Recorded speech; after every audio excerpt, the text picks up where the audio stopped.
guard my language now, because of the sad betrayal, which is the softest language I can find. The sad betrayal of the Quran and sad betrayal of Muhammad alayhi salatu wasalam by even the most learned and distinguished of our scholars and our institutions of Islamic learning these last 100 years or more. But there were, I think I mentioned in my last lecture I was here, there were some people, some scholars of Islam in India, and India was the battleground. For the whole world of Islam, the battleground was fought in India, not Mecca, not Algeria, not Cairo, but India. That was the importance of the Indian Muslim community. And there were some scholars of Islam whose names today are forgotten because nobody considered them to be important. But those scholars of Islam stood up with courage and integrity and denounced the monetary, what was happening in the world of money. But they were like voices crying in the wilderness. And the established ulama swept them away. And so today they're forgotten. And so we had the movement from gold and silver coins to paper money. And the new money did not qualify as money in Islam. But they did something more than simply take away the gold and silver and replace it with paper money. What did they do? They made it illegal to use gold as money. Yes, it is there in the Articles of Agreement of the International Monetary Fund. And the reason why they had to do that is that once gold and silver comes into the market, the good money will drive away the bad money. The bogus money will not be able to survive once you have valid money in the market. That's why they had to ban gold and silver. They brought the new money into the market because they could control it. And they could use it to grow rich. One form of riba is to lend money on interest. And Allah has prohibited money being lent on interest. Why has He done so? Would you ever hear a khutbah for Salatul Jummah? Will anyone ever deliver a khutbah for Salatul Jummah in which you would explain to the people why has Allah prohibited money being lent on interest? No, they have many other things to talk about in Salatul Jummah, but not riba. The reason why He has prohibited money being lent on interest is because this is not business. أحل الله البيع وحرم الربا. The business transaction is one in which you can make a profit or you can suffer a loss. And once you embrace risk, R-I-S-K, then Allah subhanahu wa ta'ala can intervene and give to some and take from others. And so wealth can circulate through the economy, not through the intervention of government, but through divine intervention. When governments intervene in the socialist system, it leads to corruption. That was the Soviet Union. That was Hugo Chavez's economy in Venezuela. Wherever you had a socialist economy, of state-controlled economy, you ended up with corruption and destruction of free enterprise. And so, business and money lending on interest are not the same. In a business transaction, you can make a profit or you can suffer a loss. But in a riba transaction, you only want to ensure you get your pound of flesh. The world can go to hell if it wants. I must get my pound of flesh. What was the name of that sheikh who explained riba this way? The pound of flesh? What was his name? That's right. Great, one of the great sheikhs, huh? And what is the book? The Merchant of Venice. They can't ban it. They can't ban it. So we can still teach it. The pound of flesh, he said. There's a second reason why riba is prohibited. That when an economy is based on riba, wealth will no longer circulate through the economy. Wealth will circulate only around the wealthy. The relationship between the rich and the rest of the world is one-way traffic, not two ways. It's like a vacuum cleaner that you use to clean the carpet with a suction pump in it, and it sucks the wealth of mankind until one part of the world becomes filthy rich and the rest of the world is ripped off of its wealth. That's why Allah has prohibited riba. But I have something to say to them which would surprise them, the rich of the world who have grown rich through riba. Allah says, you know, it's good to study the Quran. It helps you to understand the world. الَّذِينَ يَأْكُلُونَ الرِّبَا. Those who grow rich from riba. لا يقومون إلا كما يقوم الذي يتخبطه الشيطان من المس. They will live a life that will be strange. A strange way of life of these people. Eventually, they will behave the way those would behave who are driven to madness by the touch of shaitan. That's what Allah says in the Quran. And you can see in the United States, the fellow goes into a school and kills 15, 20 people.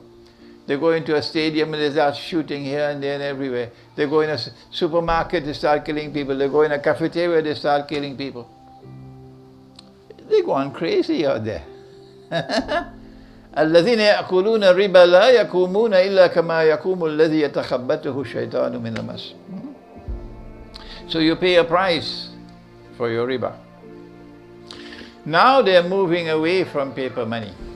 They've already got all that they wanted to get from paper money while we were eating biryani and going to sleep. That's Islamic scholarship. You'll forgive my sarcasm. They got all they wanted. So why are they changing? They've used money as a weapon to take control of the world. So why are they changing?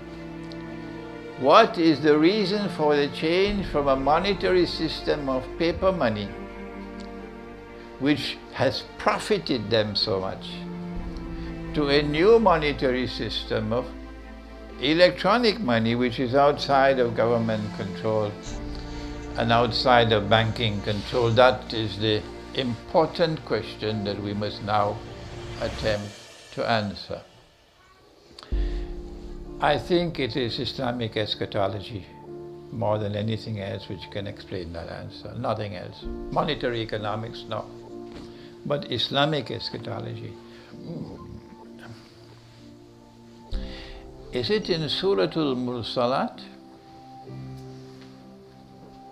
that Allah says,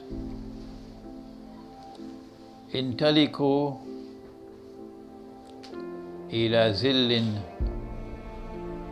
ذي ثلاث شعب? Proceed, meaning in the historical process, to a shadow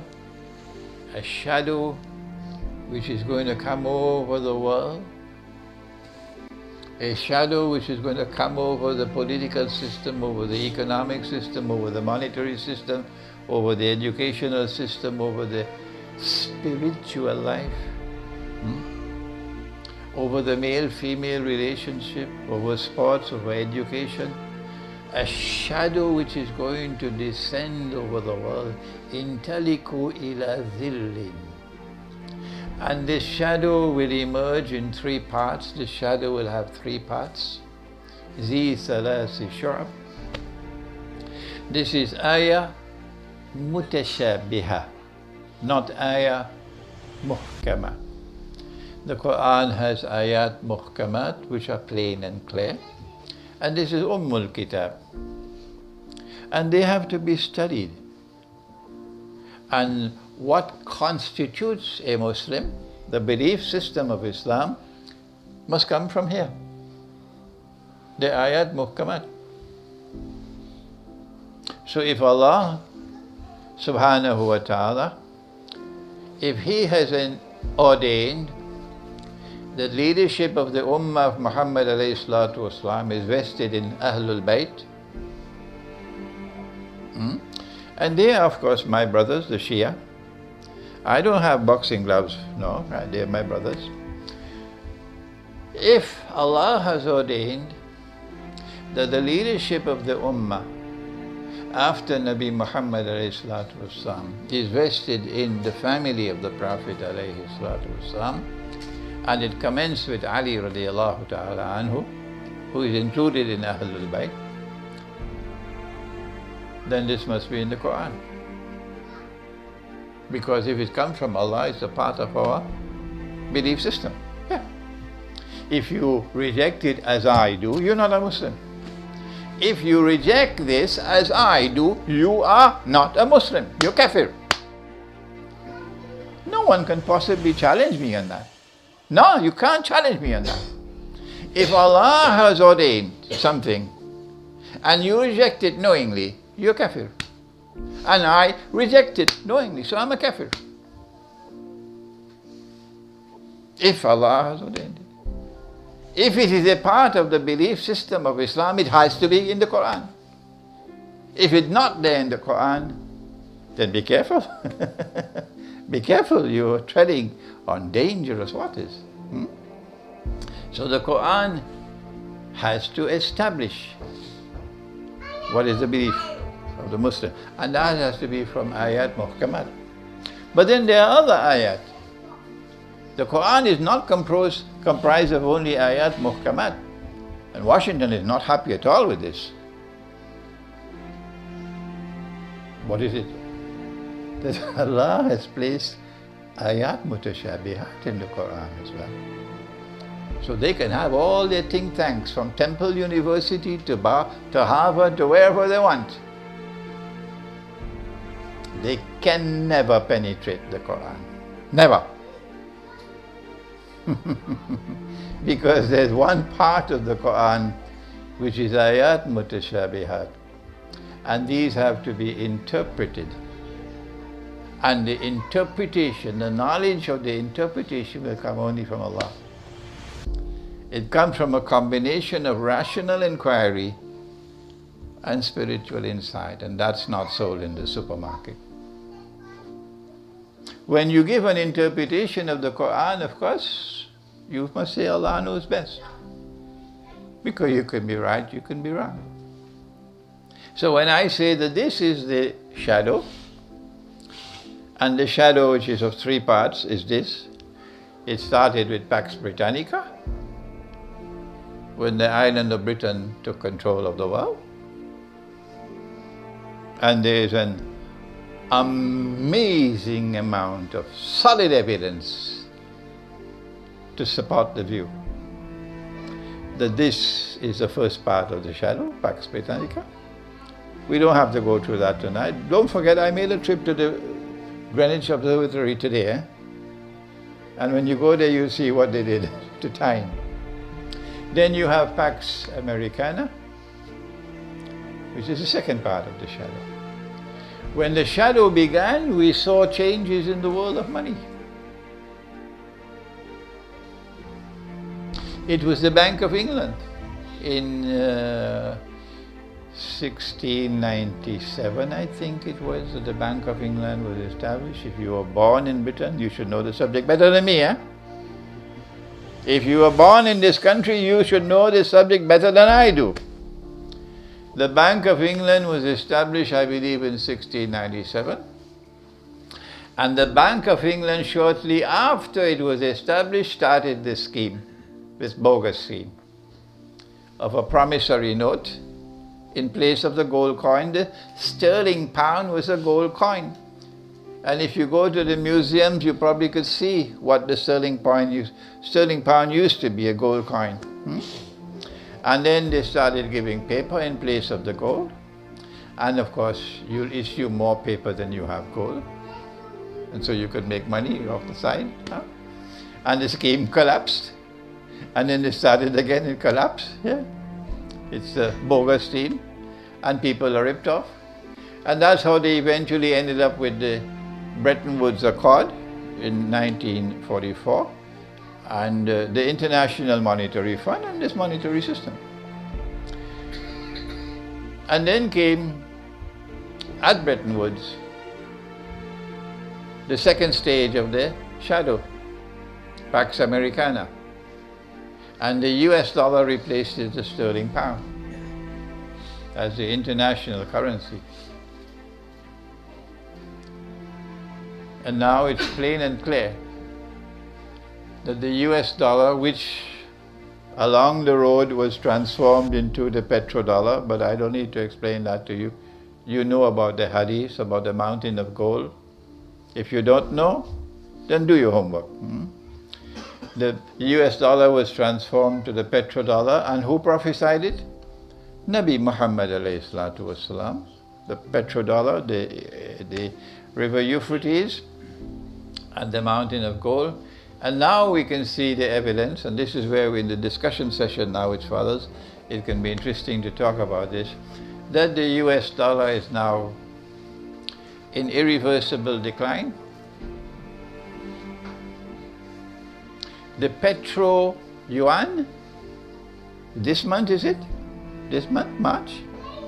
The petro yuan is coming onto the market to deliver one more blow on the petrodollar. They're using China to support them. My friend in Venezuela, Maduro, has issued now his own money called the petro. I don't know what's the Spanish for it. They just did it in Venezuela. And so all the daggers are now pointing towards the US dollar. And the US dollar is now in irreversible decline. The Great War is coming that the Prophet prophesied, in which 99 out of every 100 will be killed.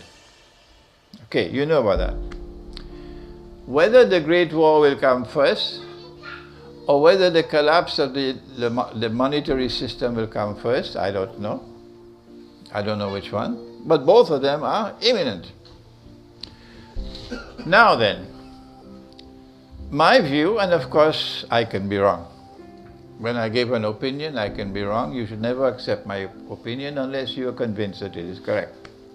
Because I do make mistakes. Alhamdulillah for that.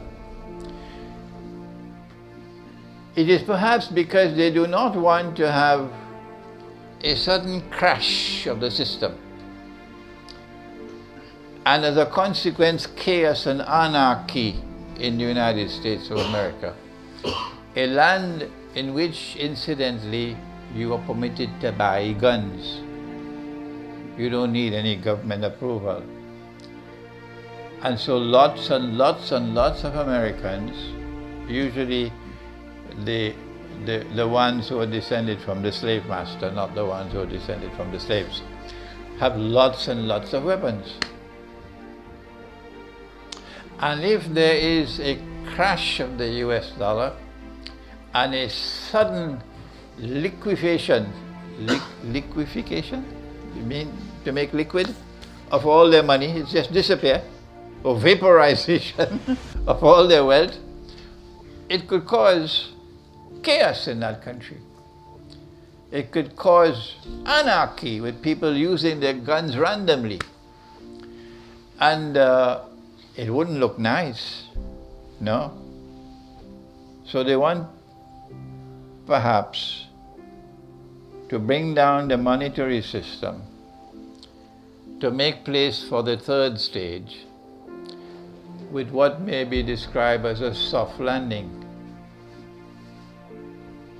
And perhaps cryptocurrencies, which are outside of government control and outside of the banking system, controlled banking system, is the weapon that they are using to bring down the monetary system so that the government of the United States of America cannot stop them. And the powerful banking system in the world cannot stop them. And give the monetary system a soft landing. You know the way the sun goes down and then the light goes out gradually until night comes? So the monetary system will gently fade away. Like on my trip from Geneva to London, and I wanted to buy a bottle of water on an airline called, you must have heard it, British Airways. And they said, no, you can't pay with cash. No, you're going to have the card and buy electronically. This is the incremental attack taking place, little by little, piece by piece, incrementally, to bring about a gentle, soft landing, that the system will be replaced by another one without the mess of a crash. This is just my thinking, and I can be wrong. What is to come is a new monetary system. With stage one, you had the monetary system based on London as the financial capital of the world and the sterling pound. Stage two, you had a monetary system with New York as the monetary capital of the world, and financial capital and monetary capital are two different things. This is what is money, and this is how you use money. So this is the monetary capital of the world, Britain, London, and the financial capital of the world, because Britain becomes the money lender par excellence. Britain is the Shylock of the whole world during that time of the first stage of the shadow. And then comes the second stage of the shadow. Which surah is this? Which surah? Very good. This fellow is not eating biryani. Suratul Mursalat. And then you have Washington as the monetary capital of the world, because the World Bank is there and the IMF is there, and New York is the financial capital of the world because the banking system is based in New York.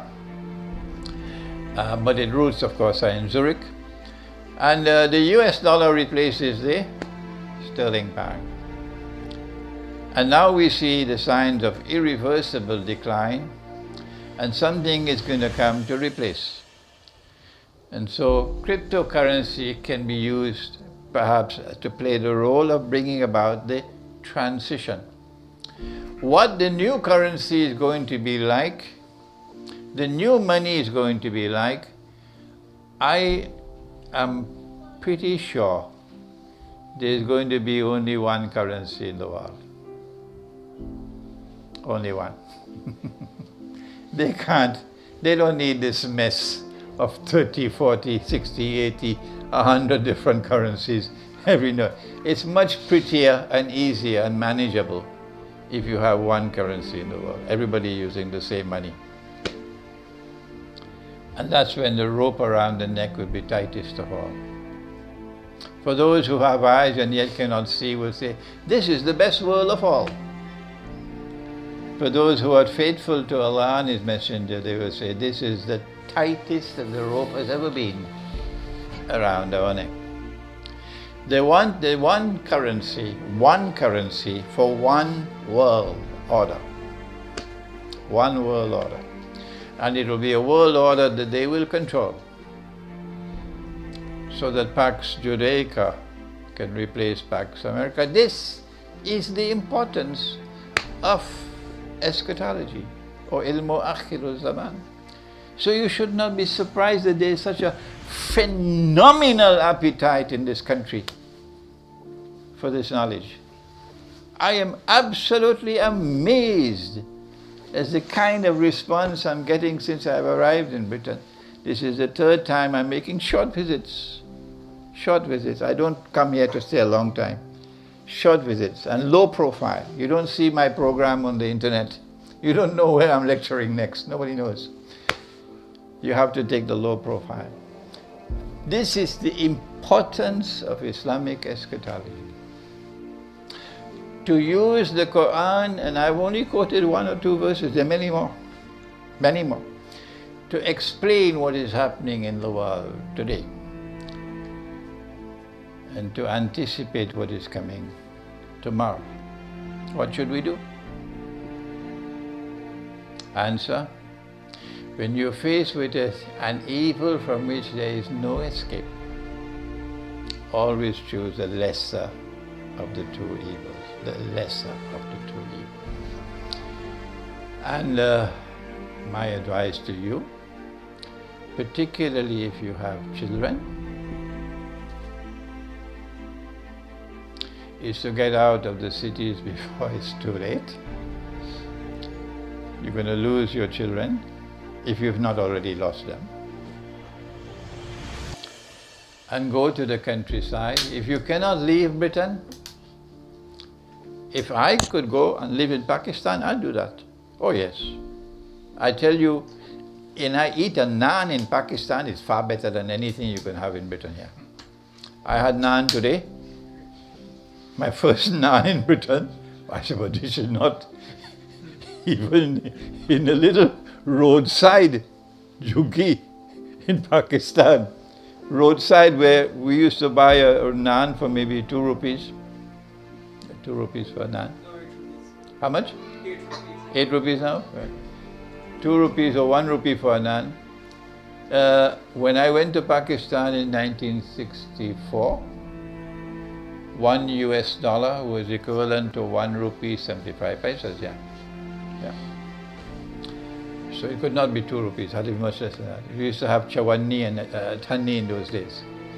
So see if you can build a team of like-minded people, particularly the young, and buy land in the remote countryside where land is cheapest. And when you buy a large enough parcel of land, you build small huts. So you begin with small huts. You don't have to go to the bank to borrow money for that. You can build a hut yourself. All of you team up together and build your hut, and then build his hut and build his hut. Move your family out of the cities. Go to the remote countryside and produce their own food that you're going to consume. Don't depend on the supermarket for food. Produce your own food, okay? Milk, meat, vegetables. That's priority number 1. You cannot produce your own food unless you have water. You need water. And so long as there's sunlight, there'll be food. And when there is no sunlight, is that possible? There'll be no sunlight? Yeah, wait for the big war. Wait for the great war that's coming. And you see no sunlight. And that's a hadith not only in our eschatology, in Christian eschatology as well. When there is no sunlight, there'll be no food. You can't grow anything. وَإِنَّا لَجَاعِلُونَ مَا عَلَيْهَا صَعِيدًا جُرُزًا, Allah says in the Quran. I'm going to transform this earth into a dust bowl. Nothing will grow. This is in Surah Al-Kahf. So you can stock up on canned food. You can stock up on non-perishable food so you can survive for some time until the clouds can drive away the smoke, the dukhan, and the sunlight can return. And it is a time for you to buy dinar and dirham. If you're using sterling pounds to buy it, there is no escape. Don't tell me this is haram, because there is no escape. None. So we're choosing the less of the two evils. So my final comment is to remain faithful to what is money in Islam. You should be buying not so much dinar but more dirhams, because it is dirham that you use for buying and selling food, particularly in Akhir Zaman. Thank you. Wassalamu alaikum wa rahmatullahi wa barakatuh.